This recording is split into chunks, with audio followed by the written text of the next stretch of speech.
7வது அதிகாரம் 34வது வசனத்துக்கு நேரே நம்முடைய வேதத்தை திரும்புவோம்.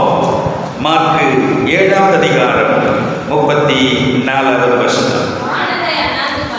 வானத்தை அண்ணாந்து பார்த்து பெருமூச்சு விட்டு எப்பத்தா என்றார், அதற்கு திறக்கப்படுவாயாக என்று அர்த்தமா?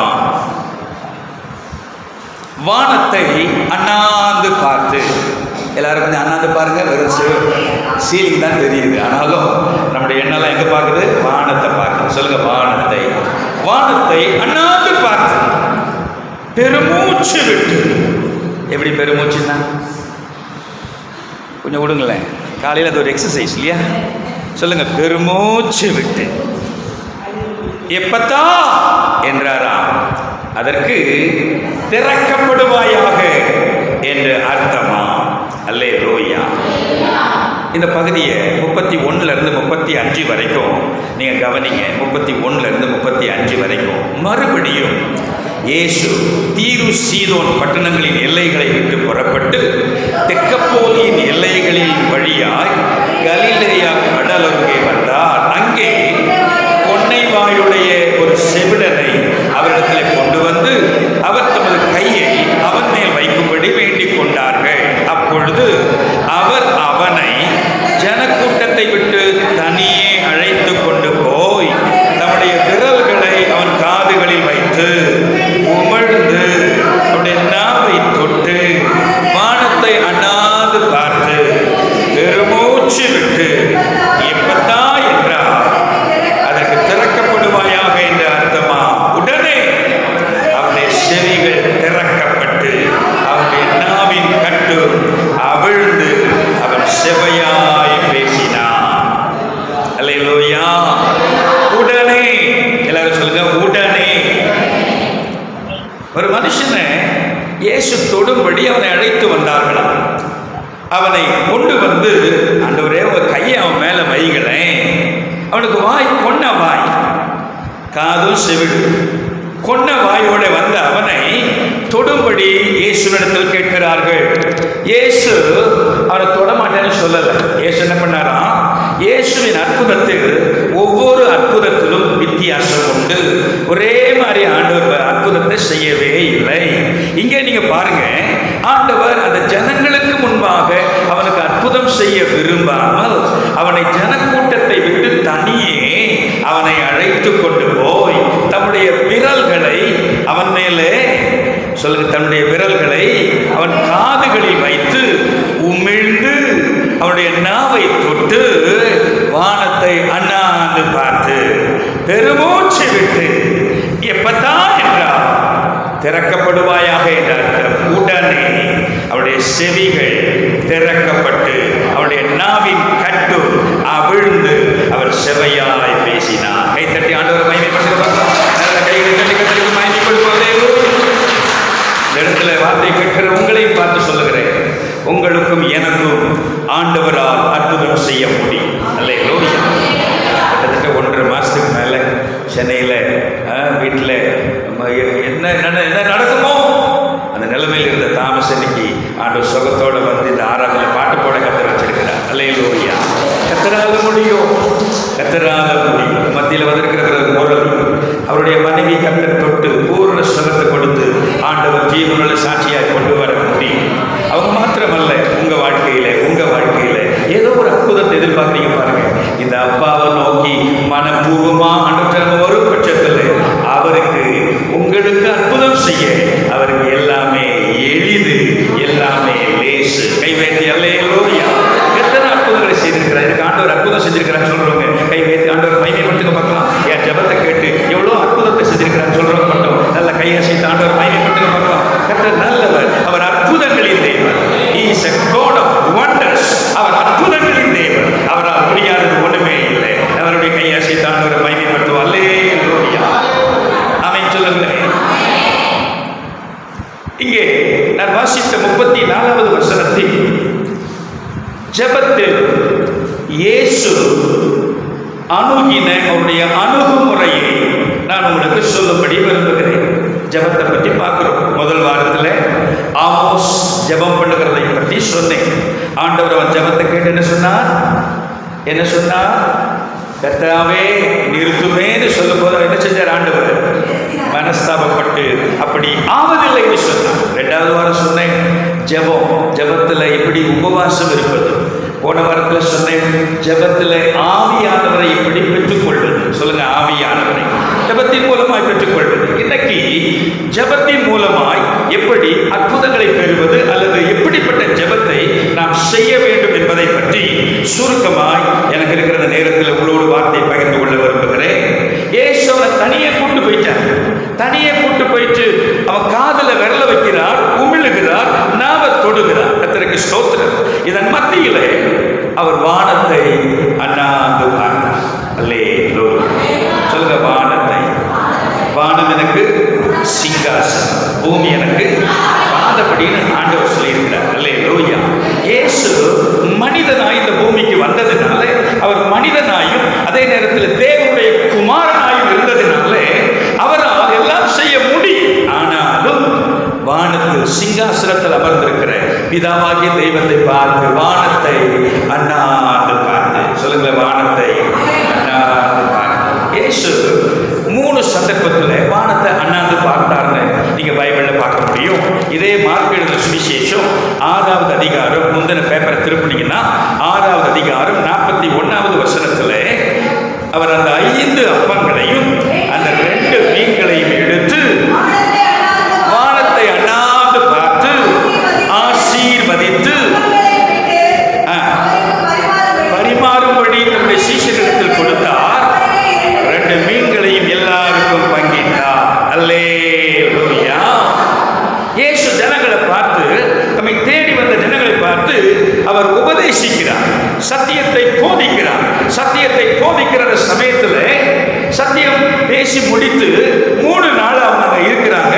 அவங்களுக்கு சாப்பாடு இல்லாத அந்த வனாந்திரத்தில் இயேசு சொல்லுகிறார், நீங்களே அவர்களுக்கு போஜனம் கொடுங்கன்னு சீஷர்களை பார்த்து சொல்லுகிறார். உடனே இருக்கிற கூட்டத்தை பார்த்த உடனே சீஷர்கள் சொல்றாங்க, ஆண்டவரே 200 பணத்துக்கு இந்த அப்பங்களை வாங்கினாலும் இவங்களுக்கு புசிக்கும்படி கொடுக்க முடியாது, அவ்வளோ பேர் இருக்கிறாங்க ஆண்டவரே, நாங்க எங்க போய் வாங்கிட்டு வருவோம்? அப்ப இயேசு கேட்கிறார், உங்ககிட்ட எத்தனை அப்பங்கள் இருக்கிறது? உடனே சொல்றாங்க, போய் பார்த்து 5 அப்பங்களும் 2 மீன்களும் உண்டு. உடனே இயேசு சொல்றார், எல்லாரையும் பசும் புல்லின் மேல் பந்தியாக உட்கார வையுங்கள். பந்தியாக வரிசையாக கை வைத்து தோற்றங்களா. இயேசு அவர் ஒழுங்கின் ஆண்டவர். ஒழுக்க கேடு தேவனுடைய பிள்ளைகள் வாழ்க்கையில் இருக்கக்கூடாது. ஒழுக்கம் பந்தியா எல்லாரையும் வரிசையா உட்கார வைக்க சொல்றார். வரிசையா 100 பேரா 50 பேரா உட்கார்ந்தார்கள். கை வைத்து ஆண்டவரை தோத்திரம் பண்ணுங்களேன். அல்லேலூயா. அப்போ அந்த கையில வந்த அந்த 5 அப்பங்களையும் 2 மீன்களையும் எடுத்து, நான் தேவனுடைய குமாரன், என்னால எல்லாம் முடியும் இயேசு நினைச்சாரா? இயேசு சொன்னாரா? இல்லை. வானத்தை அண்ணாந்து பார்த்து, எல்லாரும் கை வைத்து ஆண்டவரை தோத்திரம் பண்ணுங்க. அல்லேலூயா. வானத்தை அண்ணாந்து பார்த்து ஆசீர்வதித்து அதை பிட்டு சீஷர்களிடத்தில் கொடுத்து நீங்கள் பரிமாறுங்கள் என்று சொல்லி இயேசு அனுப்புகிறார். அந்த 5 அப்பம் 2 மீன் அங்க வந்த சுமார் 5000க்கும் மேற்பட்ட புருஷர்களோடு, எத்தனை பெண்கள் வந்தாங்களோ பிள்ளைகள் வந்தாங்களோ தெரியல, அத்தனை பேருக்கும் திருப்தியா புசித்து மீதி 12 கூடை நிறைய எடுக்கப்பட்டது. இயேசு வானத்தை பார்த்து, வானத்தை அண்ணாந்து பார்த்து ஜெபம் பண்ணி விட்டு கொடுக்கிறார். சீஷனை இங்க வா, நீ வா மாத்தி கொடுக்கிறார். வாங்கி கொடுக்கிறார். அது போய்கிட்டே இருக்குது. எங்க இருந்து வந்துச்சு தெரியாது. இயேசுவாலே எல்லாம் முடியும். அல்லேலூயா. உங்களை என்னை திருப்தி செய்ய ஆண்டவரால் முடியும். எவ்வளவு சாப்பிட்டாலும், எவ்வளவு தூங்கினாலும், எவ்வளவு எதை எடுத்துக்கொண்டாலும், எத்தனை செஞ்சாலும் பலருக்கு திருப்தி இல்லை. ஆனால் இயேசுவின் சமூகத்தில் உங்களுக்கும் எனக்கும் திருப்தி இருக்கிறது. அல்லேலூயா. சொல்லுங்க, வானத்தை அண்ணாந்து பார்த்து. யோவான் 11வது அதிகாரம் 41வது வசனத்தில், யோவான் எழுதின சுவிசேஷம் 11:41 பார்க்கிறோம். மரித்தவன் வைக்கப்பட்ட இடத்தில் இருந்த கல்லை எடுத்து போட்டார்கள். இயேசு தம்முடைய கண்களை ஏறெடுத்து, பிதாவே நீர் எனக்கு செவி கொடுத்தபடியினால் உம்மை. எல்லாரும் கை வைத்து தோத்திரம் பண்ணுங்களேன், மறுபடியும் தோத்திரம் பண்ணுங்க, தோத்திரம் பண்ணுங்களே. கல்லறைக்கு முன்னாடி போய் நிற்கிறார். செத்து போன லாசரு அடக்கம் பண்ணி இருக்கிறாங்க. அவன் சகோதரிகள் வந்து அழுகுறாங்க, இயேசுவே நீங்க இருந்திருந்தா என் சகோதரன் செத்து இருக்க மாட்டான். அப்போ ஆண்டவர் அங்கே போய் நிற்கிறார். அங்கே போய் நிற்கும்போது ஆண்டவர் அங்கே பார்த்து என்ன செய்கிறார்? தம்முடைய கண்களை ஏறெடுத்து, சொல்லுங்க, கண்களை ஏறெடுத்து. எங்கே பார்த்துருக்கிறாரு? வானத்தை அண்ணாந்து பார்த்து கண்களை ஏறெடுத்து என்ன சொல்றாரு பாருங்க. பிதாவே, நீர் எனக்கு செவி கொடுத்தபடியினால் உம்மை ஸ்தோத்திரிக்கிறேன் சொல்லிட்டு அங்கே அற்புதம் செய்கிறது நம்ம பார்க்கணும். கையை செய்து ஆண்டவர் மகிமைப்பட்டுக்கிறேன். அல்லேலூயா, அல்லேலூயா. 17வது அதிகாரம், யோவான் 17வது அதிகாரம் 1வது வசனத்தில் இப்படி பார்க்கிறோம். இயேசு இவைகளை சொன்ன பின்பு நம்முடைய கண்களை வானத்துக்கு ஏறெடுத்து, எல்லாத்தையும் சொல்லி முடிச்சுட்டு இப்போ ஒரு ஜெபத்தை பற்றி சீஷர்களுக்கு சொல்லிக் கொடுக்கிற இயேசு தம்முடைய கண்களை வானத்துக்கு ஏறெடுத்து, தேவனுடைய பிள்ளையே, நானும் நீயும் கவுந்துட்டு ஜெபம் பண்ணக்கூடாது. ரெண்டு முட்டு, 2 கை, அந்த மாதிரி ஜெபம் பண்ணக்கூடாது. 2 கையை சேர்த்து வச்சு அப்படியே கவுந்துட்டு ஜெபம் பண்ணக்கூடாது. ஜெபத்துக்கு ஆண்டவர் சொல்லிக் கொடுத்த ஒரு மாதிரி கண்களை வானத்துக்கு ஏறெடுக்கணும். எல்லாரும் கண்களை வானத்துக்கு நேராக ஏறெடுத்து உங்க தேவையை சொல்லுங்க பார்க்கலாம், உங்க பிரச்சனையை சொல்லுங்க பார்க்கலாம். கண்களை ஏறெடுத்து வானத்தில், அவன் வானத்திலும் பூமியிலும் சகல அதிகாரம் கொடுக்கப்பட்டிருக்கிற தெய்வம் உங்களுடைய வேண்டுதலை கர்த்தர் பார்க்கிறார். பூமியில் அல்ல, வானத்துக்கு நேரே கண்கள் ஏறெடுக்கப்படுமானா நம்முடைய ஜெபங்கள் கேட்கப்படும். 121வது சங்கீதம் 1வது வசனம் சொல்லுது, எனக்கு ஒத்தாசை வரும் பர்வதங்களுக்கு நேராக என் கண்களை ஏறெடுக்கிறேன். எல்லாரும் வாய் திறந்து கையை வைத்து சொல்லுங்க பார்க்கலாம். எனக்கு ஒத்தாசை வரும் பர்வதங்களுக்கு நேராக என் கண்களை ஏறெடுக்கிறேன். மறுபடியும் சொல்லுங்களேன், எனக்கு ஒத்தாசை வரும் பர்வதங்களுக்கு நேராக என் கண்களை ஏறெடுக்கிறேன். அல்லேலூயா. என்ன சொல்ல வர வசனத்தில்? ஒத்தாசை செய்கிற கர்த்தர் அவர் வானத்தில் அமர்ந்திருக்கிறார். கண்களை ஏறெடுத்து பார்த்தா போதும், கர்த்தர் ஆச்சரியமானதை உங்க வாழ்க்கையில, என் வாழ்க்கையில கர்த்தர் செய்வார். ஆமென். யாரோ சொல்றாங்க, அங்க போனா நல்லா இருக்கும், அங்க போனா நல்லா இருக்கும், அங்க பணத்தை கொடுத்தா நல்லா இருக்கும், இதை பண்ணா நல்லா இருக்கும், அதை பண்ணா நல்லா இருக்கும். ஒன்றும் நடக்காது. அப்பாவின் சமூகத்திலிருந்து வருகிற விடுதலை கண்களை ஏறெடுக்கும் போது ஆண்டவருடைய ஜெபத்துக்கு பதில் கொடுக்கிறார். ஒரு முறை கை தட்டி தோத்திரம் பண்ணி கர்த்தர் மகிமைப்படலாம். அல்லேலூயா. வானத்தை அண்ணாந்து பார்த்து பெருமூச்சு விட்டு, ஜெபத்துல ஒரு முறை இருக்குது, பெருமூச்சு ஜெபம். ஆங்கிலத்தில் 2 பதம் பயன்படுத்தப்படுது. ஒன்று சாய், இன்னொன்று குரோட். துக்கத்தினால். இங்க பாருங்க, இந்த மனுஷன் வாய் கொண்டவன், காது கேட்கல. இவனுக்கு ஒரு அற்புதம் செய்கிற கொண்டு விட்டுருக்கிறார். ஈஸ்வர தனியாக விட்டு அவன் காது மேல நம்முடைய விரலை வச்சு உமிழ்ந்து நாக கொண்டு வானத்தை அண்ணாந்து பார்த்து, கொஞ்சம் அந்த ஸ்டெப் பை ஸ்டெப்பா பார்த்து வானத்தை அண்ணாந்து பார்த்து பெருமூச்சு. ஏன் பெருமூச்சு விட்டாரு?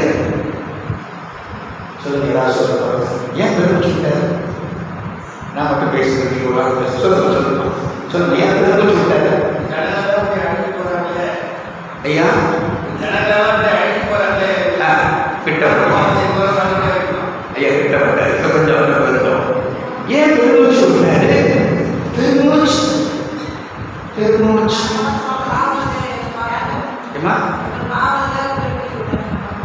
யார் பாவத்துக்காக? அவன் பாவத்துக்காக. பெருமூச்சு அவர் பெருமூச்சு விட்டதுக்கு இல்லை. நான் இந்த உலகத்தை படைச்சேன், நான் இந்த மனிதர்களை ஆசீர்வதிச்சேன், இவங்க நல்லா இருக்கணும்னு நான் படைச்சேன். ஆனால் இந்த மனிதர்கள் எதை தேடினான்?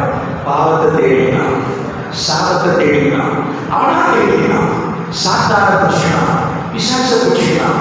இப்படி பாவத்தினாலே, சாபத்தினாலே, பிசாசினாலே கட்டப்பட்டு இருக்கிறானே. நான் இந்த உலகத்தை ஆசீர்வதித்தோம், அந்த ஆசீர்வாதத்தை பெற முடியாதபடி பாவம் கண்ணை அடக்கிறே, பாவத்தின் தாக்கத்தை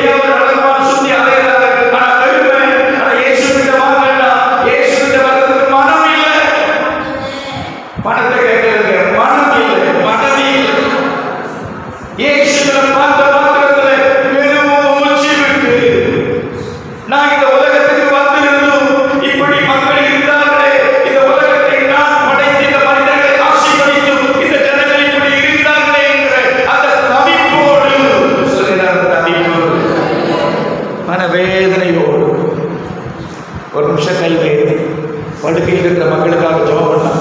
வீட்லையும் ஹாஸ்பிட்டலையும் படுத்து கிடக்கிற மக்களுக்காக கை வைத்து ஜெபம் பண்ணலாம்.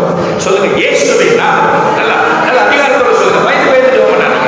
இயேசுவின் நாமம். பிசாசினால் பிடிக்கப்பட்டிருக்கிற மக்கள், நோயினால் பிடிக்கப்பட்டிருக்கிற மக்கள், வியாதியினால் தாக்கப்பட்டிருக்கிற மக்கள், இயேசுவின் நாமத்தில் இந்த காலை நேரத்தில் வீடுகளில் இருந்தாலும் ஹாஸ்பிட்டலில் இருந்தாலும் சுகம் பெறுவார்களா? உடைய மனதுருக்கம் வெளிப்படுத்தும் ஆண்டவரே. உடைய சௌக்கியத்தின் வல்லமை மக்களை தொடட்டும் ஆண்டவரே. ஒருவரை கைத்தட்டி தோத்திரம் பண்ணுங்களேன்.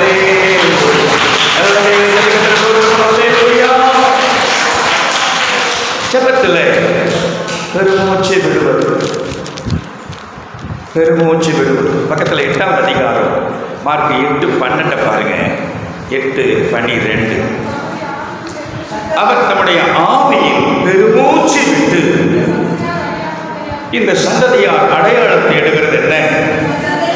இந்த சந்ததியாருக்கு ஒரு அடையாளமும் கொடுக்கப்படுவதில்லை என்று மெய்யாகவே மெய்யாகவே. இன்னொரு சந்தர்ப்பத்தில் பெருமூச்சு விடுகிறார். எதுக்கு? பரிசேயர் இயேசுவை கிண்டல் பண்ண, இயேசுவை பற்றி தப்பா பேசுகிற இந்த பரிசேயர் அவரோட தக்கிக்க தொடங்கி அவரை சோதிக்கும்படி அவரை பார்த்து கேட்கிறாங்க, வானத்திலிருந்து ஒரு அடையாளத்தை காண்பிக்க வேண்டும்.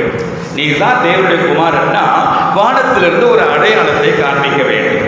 இயேசு உடனே பாரு என்ன பண்ற பாருன்னு சொன்னாரா? இல்லை, இயேசுக்கு என்னைக்குமே நிதானம் உண்டு. கைவேறியா ஆண்டவர் அமைதியின் தெய்வம், அமைதியாக இருப்பார், நிதானத்தோடு செயல்படும். என்ன மாதிரி உங்களை மாதிரி ஒரு சந்தர்ப்பத்தில் ஒரு இடத்துல ஜனங்க அவங்களை ஏற்றுக்கொள்ளலையா, உடனே யோவானுக்கும் யாக்கோபுக்கும் வந்துச்சு பாருங்க கோபம். ஆண்டவரே இப்ப சொல்லுங்க ஆண்டவரே, எலியா செஞ்ச மாதிரி வானத்திலிருந்து அக்கினி இறங்க பண்ணி இவங்களை எல்லாரையும் பொசுக்கிடும். ஏசு என்ன சொன்னா தெரியுமா? நீங்கள் இன்ன ஆவி உள்ளவர்கள் என்பதை அறியீர்களா என்று அவர்களை அதட்டி, மனுஷகுமாரன் மனுஷனுடைய ஜீவனை அழிக்கிறதற்கல்ல, மனுஷனுடைய ஜீவனை ரட்சிக்கிறதுக்கு இயேசு வந்தார். கைவேற்றி அல்லே ஆண்டவர். இவங்க கேட்ட உடனே பதில் சொல்லல, உடனே எதையாவது பண்ணி நம்ம யாரை காமிக்கல. ஆண்டவர் பெருமூச்சு விட்டு ஆவியிலே பெருமூச்சு விட்டு. அப்படியானா அறியாம இப்படி கேட்கிறாங்களே, முட்டாள்தனமாக கேட்கிறானே, இப்படிலாம் கேட்கிறானே, எதை கேட்கணுன்னே தெரியலையே, ஜெபத்தில் எதை கேட்கணுன்னே விளங்கலையே, இப்படிலாம் கேட்கிறானேன்னு இயேசு ஆவியிலே பெருமூச்சு விட்டா. சொல்லுங்க, பெருமூச்சு. சொல்லுங்களேன், பெருமூச்சு. பாருங்க, திரும்ப காமிக்கிற பாருங்க, இயேசுனுடைய பெருமூச்சை மட்டும் காமிக்கிற பாருங்க. யோவான் 11வது அதிகாரம். அந்த பெருமூச்சுக்கு இன்னொரு வார்த்தை இருக்குது, அதை நீங்கள் புரிஞ்சு கொள்ள நான் அன்பாய் விரும்புகிறேன். யோவான் 11வது அதிகாரம் 33, 38 பார்த்தீங்கன்னா 33வது வசனத்தை பாருங்க.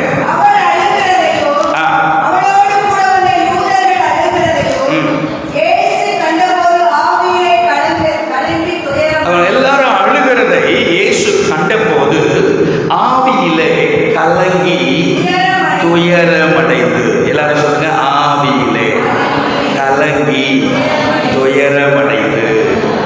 35வது வசனத்துல இயேசு கண்ணீர் விட்டா. பைபிள்ல இருக்கிறதுலே சின்ன வசனம் எதுன்னு யாராவது கேட்டா டக்குன்னு சொல்லணும், இயேசு கண்ணீர் விட்டா. இயேசு கண்ணீர். அவருக்கு ஏதாவது நடந்துச்சா? அவர் கண்ணீர் விடுறதுக்கு அவருக்கு ஏதாவது நடந்துச்சா? இல்லை. 38வது வசனத்துல பாருங்க, அப்பொழுது இயேசு மறுபடியும் நமக்குள்ளே கலங்கி. ஆமென். எல்லாரும் கை வைத்துக்கல, கை வைத்துக்கல. இயேசு கலங்கினார். அன்பானவர்களே, பைபிள் சொல்லுது, விருந்து வீட்டுக்கு போவதை பார்க்கலாம் துக்க வீட்டுக்கு போவது நல்லது. அவன் சோறு போடுவான், அதுக்கப்புறம் திட்டு போட்டாங்கன்னு சொல்லுவான். ஆனால் இங்கே துக்க வீட்டில் போய் துக்கத்தில் இருக்கிறவங்களோட நம்மளும் துக்கப்பட்டு துயரப்பட்டு அந்த துக்கத்தில் பங்கெடுக்கும் போது அது நமக்கு ஒரு பலனை கொடுக்கும். அல்லேலூயா. நான் சொன்ன பாருங்க, சென்னையில் என் கூட ஊழியம் செய்த நல்ல பாஸ்டர், உண்மையான மனுஷன், அவ்வளோ ஒய்ஃப் வேஸ்ட் மனுஷன். 25-35 வருஷம் குடும்ப வாழ்க்கை வாழ்ந்தவர். ஒய்ஃப் இறந்த பிறகு அவருக்கு நான் இங்கே ஃபோனில் ஜாயின் பண்ணும்போது நான் இங்கே அழுகுறேன். அவர் வீட்டில் டெத்துக்கு போயிட்டு அடக்கம் பண்ணிட்டு ஊரில் போயிட்டு அடக்கம் பண்ணிட்டு வந்துட்டான்னு சொன்ன பிறகு வீட்டில் போய் சந்திக்கும் போது என்னால் கண்ட்ரோல் பண்ண முடியும். பாடும்போது ஒரு பாட்டு பாடுறேன், அவர் தேவி தேவி ஆடுவார். என் கூட வந்த தங்கச்சி மக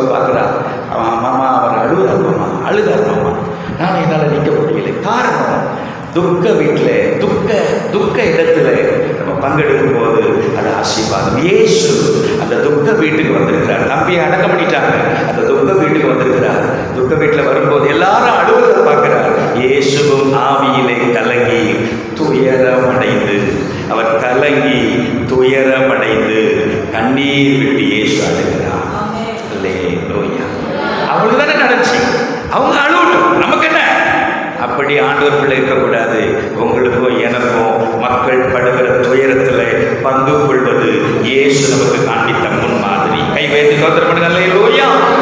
பாருங்க, ஆவியில கலங்கி, அதான் பெருமூச்சு விட்டதற்கு அடையாளம் தான் ஆவியில கலங்கி கண்ணீர் விட்டு துயரம் அடைந்தான்.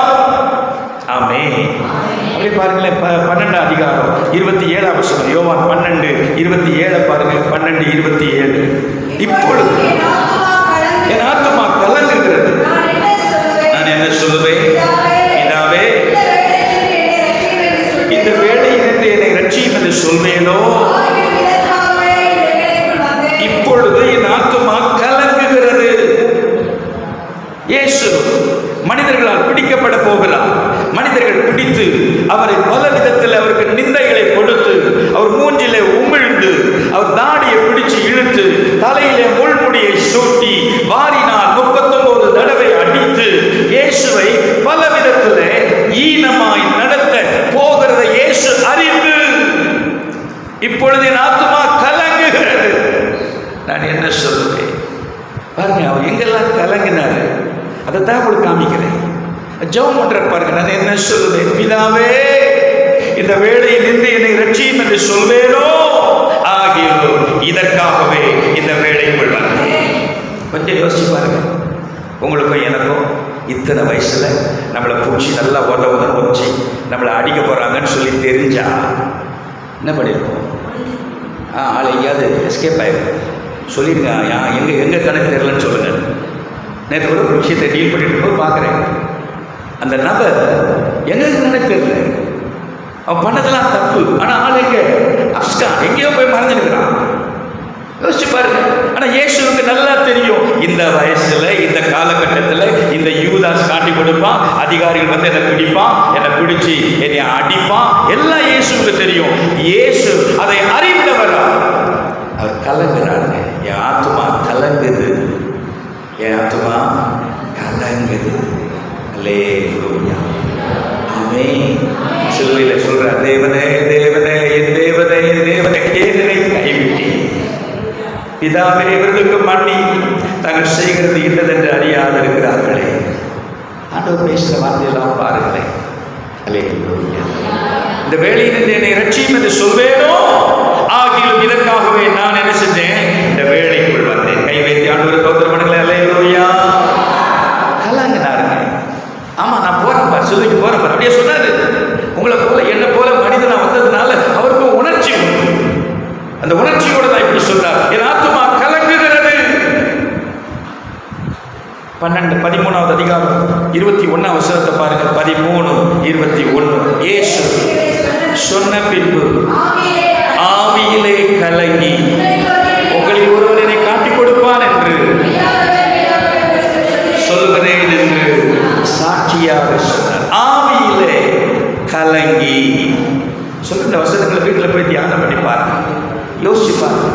இயேசு கலங்கினா, இயேசு துயரமடைந்தா, இயேசு கண்ணீர் விட்டா, இயேசு கலங்கினா. ஜபத்தில் ஒரு முறை இருக்குது, கலங்குகிற, கலங்கி ஜபம் பண்ணுகிற, துக்கத்தோடு ஜபிக்கிற. இந்த வாரத்தில் சகோதரர் வந்து ஜபம் பண்ண வந்தார். அவரோட நான் இந்த பகுதியை தான் சொல்லி ஜபம் பண்ணேன். அவர் அழுவதை பார்க்கும்போது நான் சொல்கிற வார்த்தையே என்ன அழ வச்சது. அவரும் கண்ணில் தாரையாக தண்ணி ஊற்றுது, நானும் அவரோட சேர்ந்து அழுதேன். இந்த வாரங்களில் அதிகாலை ஜப நேரத்தில் ஒரு சமயம் ஒரு எழுப்புதலுக்குரிய சூழ்நிலைக்குள்ளே தள்ளப்பட்ட போது உண்மையாக நானும் அழுதேன். ஏன்? ஜபத்தில் நம்ம அழுவோம். என்னைக்காவது ஜபத்தில் ஒரு கண்ணீர் ஒரு சொட்டு கண்ணீர் விட்டுருக்கீங்களா? உங்கள் கண்ணில் இருந்து கண்ணீர் வந்திருக்குதா என்னைக்காவது? அடுத்த ஆளுக்காக ஜெபம் பண்ணும்போது, மற்றவருடைய வேதனையை பார்த்து ஜெபம் பண்ணும்போது நம்ம கண்ணில் கண்ணீர் வருதா? அப்படியே கண்ணை போட்டு அப்படியே விரைச்சிக்கு நிற்கிது, கண்ணீர் வரமாட்டேங்குது. ஏன்? அந்த மனதுருக்கம் இல்லை. அந்த மன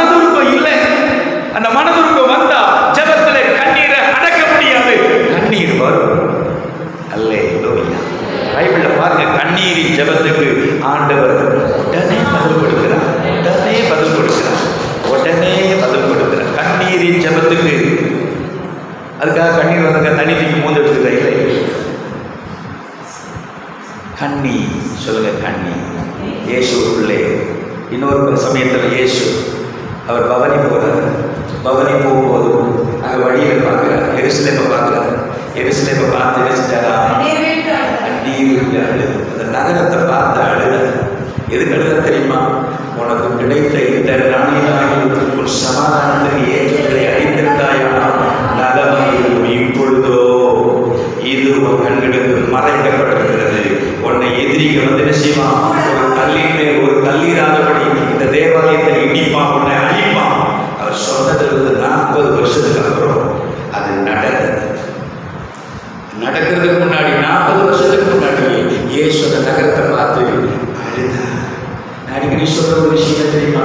என் குட்டி போட்ட ஆண்டவர், என் ஊர் எப்படி இருக்குது, என் பட்டணம் எப்படி இருக்குது, என் பாண்டிச்சேரி எப்படி இருக்குது, என் இந்தியா எப்படி இருக்குதுன்னு கொஞ்சம் சந்தோஷத்துல ராத்திரியிலையோ பகல்லையோ உங்க ரொம்ப சாத்திட்டு கொஞ்ச நேரம் நின்று பாருங்கள். உங்களாலையும் என்னாலையும் துன்பத்தை அடக்க முடியாது. இந்த வாரம் வெளிக்கிழமை இருக்கு, ஆன்லைன் முறை 10:30 4 மணி வரைக்கும் அழுவ போறாங்க. எத்தனை பேர் அழ ரெடியாக இருக்கணும்? யாரும் கேட்க மாட்டோம். சரி, அழுவும். ஜெபத்தில் அழுவோம். இயேசு அழுதார். இயேசு துயரமடைந்தார். இயேசு கலங்கினார். ஆமென். அந்த ஜனங்க மேல அவருடைய மனதுருக்கம், அவருடைய உருக்கம், இவ்வளோ நான் படைச்சோம், இவ்வளோ நான் இந்த பூமிக்கு மனுஷகுமார் நான் வந்தோம், இவ்வளோ சுவிசேஷம் அறிவிக்கப்பட்டோம், இவ்வளோ இந்த ஊழியர்கள் நடந்தும் உணர்வில்லாமல் இருக்கிறாங்களே. டெய்லி இந்த ஊழியம் நடக்குது, டெய்லி தெரியாத இடங்கள்லாம் ஊழியம் நடக்குது. ஆனாலும் வெளிப்படுகிற இந்த வெளிப்பாட்டை புரிந்து கொள்ளாமல் இன்னும் இந்த ஜனங்கள் அந்த காலத்தில் இருக்கிறார்களே, தேவனிடத்தில் திரும்பாமல் இருக்கிறார்களே என்கிற அந்த துயரம் இயேசுவின் துயரத்திலே அது அடக்கமாய் மாறுகிறது. அல்லேலூயா. கை வைத்து கர்த்தருக்கு ஸ்தோத்திரம் கொடுப்பாங்க. அல்லேலூயா. அல்ல கை வைத்து, ஆண்டவரே எனக்கு அந்த துக்கத்தை தான், எனக்கு அந்த பெருமூச்சை தான், எனக்கு ஒரு என்னுடைய உள்ளம் கலக்கட்டும் ஆண்டவரே. ஆமென். இன்னைக்கு நான் உங்கள்கிட்ட ரீச் பண்ணேன், உங்களுக்குள்ளே அனுப்ப விரும்புகிற ஒரே ஒரு விஷயம், ஜெபத்திலே அழுகை. சும்மா மேலோட்டமா ஜெபம் பண்ணி ஒன்றையும் சாதிக்க முடியாது. நாட்டில் இருக்கிற சூழ்நிலையை பாருங்க. இந்த வாரத்தில் மல்கியா 2வது அதிகாரத்தின் 3 வசனத்தில் பார்க்கும்போது அப்படித்தான் நம்ம நாடு இருக்குது, நம்ம நாட்டு நிலைமை அப்படித்தான் இருக்குது. ஆண்டவருடைய வேதம் சொல்லுது, அப்படி ஆண்டவனுக்கு ஐயோ ஐயோ. அப்ப அவனுக்கு ஐயோன்னு சொல்லும் போது நானும் நீங்களும் ஐயோன்னு சொல்லியிருக்குது. ஐயோ தான் அவங்க தொலைஞ்சாலும் நினைக்க கூடாது. என்ன நினைக்கணும்? ஆண்டவரே, என் நாட்டுக்கு ஐயோன்னு வந்தா, அழிவு வந்தா, என் நாட்டால் எங்களால் தாங்க முடியாது ஆண்டவரேன்னு நாட்டுக்காக துயரப்படுகிறவங்களை கர்த்தருடைய கண்கள் தேடுது. உங்க ஊருக்காக நீங்க துயரப்படணும்னு ஆண்டவர் விரும்புகிறார். உங்க பகுதிக்காக, இந்த கொம்யூனுக்காக, இந்த பட்டணத்துக்காக, இந்த தேசத்துக்காக நானும் நீங்களும் அப்பா சமூகத்தில் ஆண்டவரே அழிவு வேணாம் ஆண்டவரே, தடுங்க ஆண்டவரேன்னு அப்பாட்ட கெஞ்ச வேண்டிய உத்தரவாதம் உங்க மேல, என் மேல இருக்குது. எத்தனையோ பரிசுத்தவான்கள் எழுதுகிறாங்க தெரியுமா உங்களுக்கு? எத்தனையோ பரிசுத்தவான்கள். மோசே இந்த பரிசுத்தவான். அந்த ஜனங்க கேட்கிறாங்க, எங்களுக்கு கறி கொடு. அவங்களை வனாந்திரத்தில் நடத்தி வர ஆண்டவர் இப்ப நல்ல அழகா அப்பம் கொடுத்துருக்கிறார், அப்பத்தோட மண்ணாவை கொடுத்துருக்கிறார். அந்த அப்பத்தோட எங்களுக்கு என்ன வேணும்? இறைச்சி வேணும். அப்ப மோசே ஜெபம் பண்ற, ஆண்டவரே எனக்கு கொன்றுக்கும், எனக்கு கொன்றுங்க ஆண்டவரே. இவங்க ஜனங்களுடைய பாரத்தை என்னால் சுமக்க முடியல. இவங்க பண்ற வருத்தெடுக்கிற சூழ்நிலை என்னால் தாக்க முடியல. எவ்வளவு பேர்? 6 லட்சம் புருஷர்கள், எவ்வளவு பெண்கள், எவ்வளவு ஆண்கள், பிள்ளைகள் தெரியாது. 6 லட்சம் புருஷன், அவ்வளவு பெரிய சேனைக்கு மோசே தலைவரா இருக்கிறான். ஆனா மோசே சும்மா உடலுக்கு ஜனங்க தண்ணி கொடு, கறி கொடு, சாப்பாடு கொடு, எல்லாத்திலையும் குறை குறை குறை. ஆண்டவர் பார்த்து கேட்கிறான், என்னை கொண்டு போடுங்க ஆண்டவரே. அப்பதான் ஆண்டவர் சொல்ற, இல்லை இல்லை இல்லை, அழுகுறாங்க. உங்க கூட 70 பேரை கூட்டு போ, ஆவி அவங்க மேல வைப்பேன், அவங்க பாரத சோப்பாங்க ஆண்டவர் அவருக்கு ஒரு ஆறுதல் கொடுத்தார். கை வைத்து ஆண்டவரை தோத்திரம் பண்ணல. அல்லேலூயா. குறிச்சிங்க. என்னாகமோ 11வது அதிகாரத்தில் நம்ம அதை பார்க்கலாம். என்னாகமோ 11வது அதிகாரம் 14-15 வசனங்கள். ஆமென். சொல்லுங்களேன். அல்லேலூயா. யோபுவின் புஸ்தகம் 10வது அதிகாரம் 1வது வசனத்தில் இப்படி வாசிக்கிறோம். யோபு 10வது அதிகாரம் 1வது வசனத்தை டக்குன்னு வாசிக்க பார்க்கலாம். யோபு 10வது அதிகாரம் 1வது வசனம்.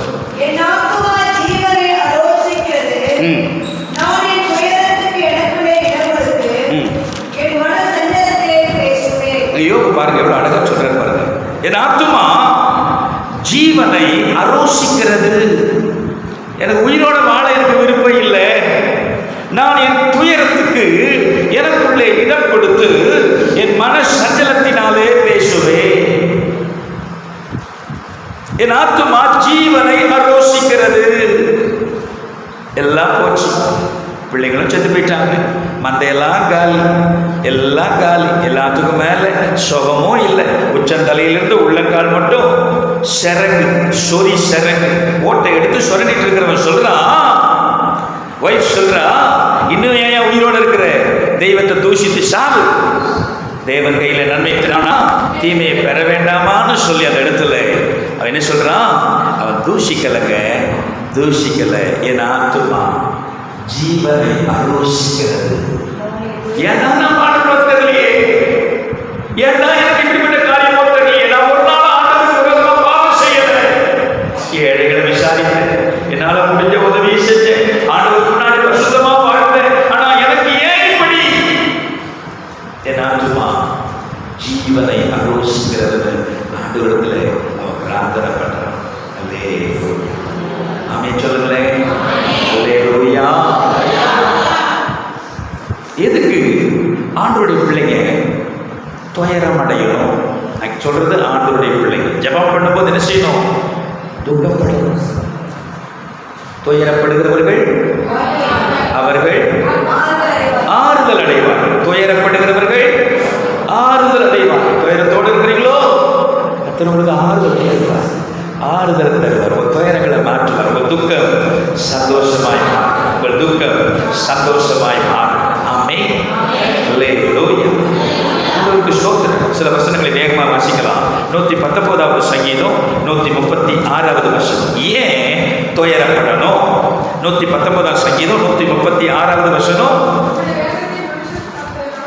உம்முடைய வேதத்தை மனுஷர் காத்து நடவாதபடியா என் கண்களிலிருந்து நீர்த்தாரைகள் ஓடுகிறது. எப்படி சேர்ந்து எல்லாரும் சொல்லுங்க. உம்முடைய வேதத்தை மனுஷர் காத்து நடவாதபடியா என் கண்களிலிருந்து.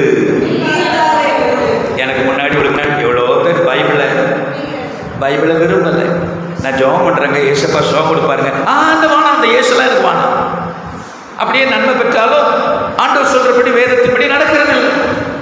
இங்க சங்கீதக்காரர் சொல்றான், இந்த மனுஷர்கள் உம்முடைய வேதத்தை காத்து நடவாதபடியா. அவன் நடக்காம போறான், எனக்கு என்ன? அப்படி இல்லைங்க. இந்த பைபிள் நமக்கு பைபிள் சொல்லிக் கொடுக்குற விஷயம். அவங்க பைபிளை காத்து நடவாதபடினாலே என் கண்களில் இருந்து நீர்த்தாரைகள் ஓடுகிறது. சொல்லுங்களேன், நீர்த்தாரைகள். இனிமேல் ஓடுவான். பைபிளை யாராவது குறை சொன்னாங்கன்னா, அல்லது பைபிள் படி நடக்காம இருந்தாங்கன்னா நம்முடைய கண்களில் என்ன ஓடும்? யாராவது சபை மக்கள் யாராவது பைபிள் படி நடக்கணும்னு இப்படி பண்றான், அப்படி பண்றான், குறை சொல்ல உங்களை என்னைய வைக்கல, அதுக்காக அழுவணும். அல்லேலூயா. ஆண்டவரே இவங்க பைபிளை காத்து நடக்கணுமே. ஆமென். எரேமியா 9வது அதிகாரம் 1வது வசனத்தை பாருங்க. எரேமியா chapter 9 verse 1. எரேமியா எல்லாம் பாருங்க, சொல்றான் பாருங்க தீர்க்கதரிசி. என் தலை தண்ணீரும் என் கண்கள் கண்ணீர் ஊற்றுமானால் நலமாயிருக்கும். என் ஜனமாகி குமாரத்தை கொலையுண்ண கொடுத்தவர்கள் நிமித்தம். கவனிக்கிறீங்களா? கொஞ்சம் எல்லாரும் என்ன பாருங்களேன். தீர்க்கதரிசி சொல்றான், என் ஜனமாகிய குமாரத்தை கொலையுண்ண கொடுத்தவர்கள் நிமித்தம் ராத்திரியும் பகலும் நான் அழுவேன். எல்லாரும் சொல்லுங்களேன். என் தலை தண்ணீரும் என் கண்கள் கண்ணீர் ஊற்றுமானால் எவ்வளோ பேர் செத்து கிடக்கிறாங்க, எவ்வளோ பேர் சாக கிடக்கிறாங்க, எவ்வளோ பேர் கெட்டு போறாங்க, எவ்வளோ பேர் பாதிக்கப்படுறாங்க, போதை வருது, எவ்வளோ பேர் கெட்டு போறாங்க, எவ்வளோ பேர் அழிந்து போறாங்க, தற்கொலை பண்ணிக்கிறான், நெருக்கம், பணப்பற்றாக்குறை, வியாதி, என்ன செய்யணும் தெரியல, கடன்காரன் வந்து உயிரை எடுக்கிறான், அவன் கடனை வந்து கேட்கறதுனால உயிரை மாற்றிக்கிறதும் ஊரை விட்டு ஓடுறதும் எவ்வளோ பேர். எரேமியா ஜெபம் பண்றான், என் தலை தண்ணீர், என் கண்கள் கண்ணீர் ஊற்றுமானா, ராத்திரிய பகல அழுவே. என்னையா அளவிட்டாரேன்னு சொல்லி யோசிக்காதீங்க. ஜபத்தில் அழுகை என்பது வலிமையானது. ஆண்டவர் ஜபத்தில் அதை எதிர்பார்க்கிறார். ஆமென்.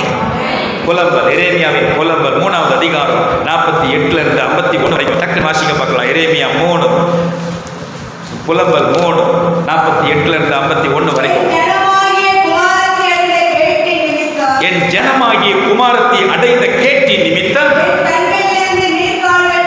என் கண்களில் இருந்து நீர்க்கால்கள் பாய்கிறது. சொல்லுங்களேன், பாய்கிறது. கர்த்தர் பரலோகத்திலிருந்து நோக்கி பார்க்கும் மட்டும்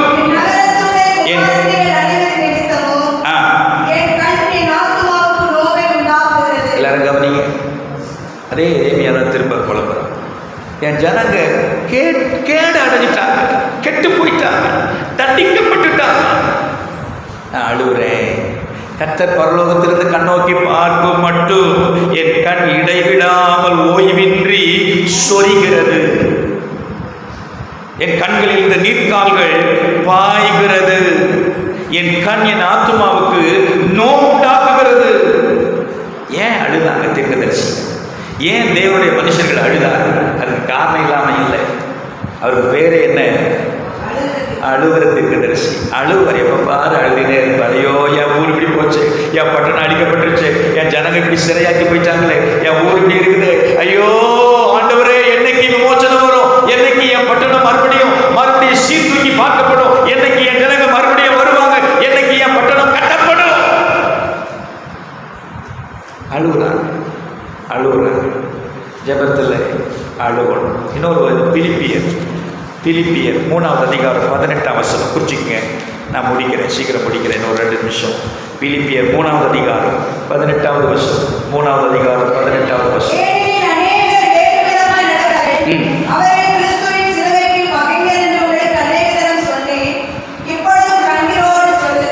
பாருங்க, ஊழியம் செய்கிறவங்க